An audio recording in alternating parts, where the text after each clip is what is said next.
Séquence 6, le cycle cellulaire et apoptose du MOOC Les fonctions cellulaires par Abou Sawera Touria. Le cycle cellulaire. Le cycle cellulaire est constitué par la mitose et l'interphase. Chaque cycle cellulaire comporte deux phases, l'interphase avec trois phases, et c'est le noyau interphasique qui apparaît au microscope. L'interphase est constituée par la phase G1 ou GAP, phase S ou synthèse d'ADN et la phase G2 ou GAP ou growth phase 2. La mitose est constituée de 6 phases, la prophase, la prémétaphase, la métaphase, l'anaphase, la télophase, la cytodiérèse ou cytosénèse et qui dure environ 1 heure. On appelle la phase G0 l'état de repos des cellules qui ne se divisent pas, telles que les cellules nerveuses, les cellules du cristallin. Les étapes de l'interphase. Par exemple, la phase G1 est une phase post-mitotique avec 2 chaînes d'ADN où a lieu la transcription et la traduction de manière intense, une différenciation et l'action de facteurs de croissance. Elle dure quelques dizaines à des centaines d'heures ou des dizaines d'années pour les cellules en phase G0. La phase S est la phase de la réplication de l'ADN avec 4 N ADN. Elle dure 6 à 20 heures. La phase G2 est la phase de repos métabolique, elle a 4 N ADN. C'est là où il y a une vérification de l'intégrité de l'ADN. C'est la fin de la duplication des constituants cellulaires. Elle dure 1 à 4 heures. Le noyau interphasique.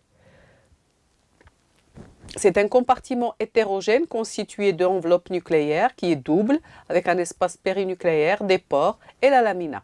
Le nucléole, constitué par 10 boucles d'ADNR, chez l'humain, c'est des boucles des chromosomes 13, 14, 15, 21 et 22 qui fusionnent entre elles et c'est le lieu de production des ribosomes. Le noyau interphasique comporte également des granules qui sont le lieu de maturation et d'épissage. Le corps de Cajal, un assemblage de filaments de ribonucléoprotéines qui permet la maintenance des télomères. La chromatine, c'est la forme condensée du chromosome, elle compte 2 types. Le chromatine qui est totalement décondensé, et qui est active sur le plan transcriptionnel, et l'hétérochromatine qui est moyennement décondensée et qui est inactive sur le plan transcriptionnel. Le corpuscule de Barr est également un constituant du noyau interphasique et c'est une condensation de l'X inactive du sexe féminin. Le noyau interphasique aussi permet des échanges nucléocytoplasmiques de manière passive de molécules et de manière active des pré-ribosomes.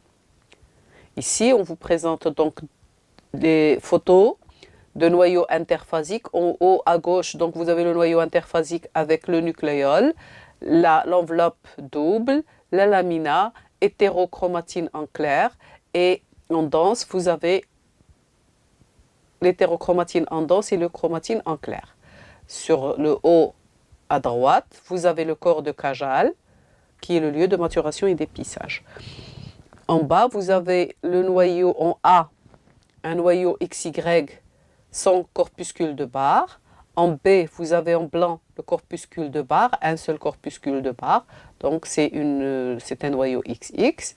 Et en C, vous avez un noyau avec 2 corpuscules de Barr en clair, donc en blanc.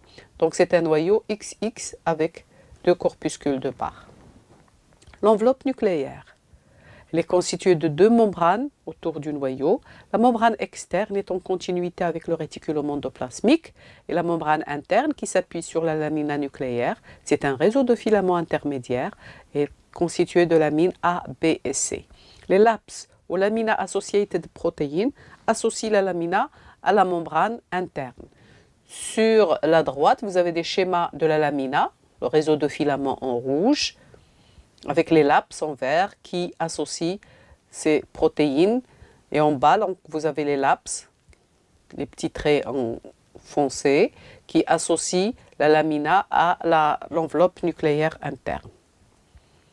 La structure du pore nucléaire, le complexe de pores, constitué de nucléoprotéines, avec différentes structures, 2 anneaux, un anneau membranaire et un anneau distal, et 8 filaments du côté cytoplasmique, 8 filaments du côté aussi du noyau, reliant les deux noyaux. Alors les filaments nucléoplasmiques relient l'anneau membranaire à l'anneau distal, ce qui forme un panier.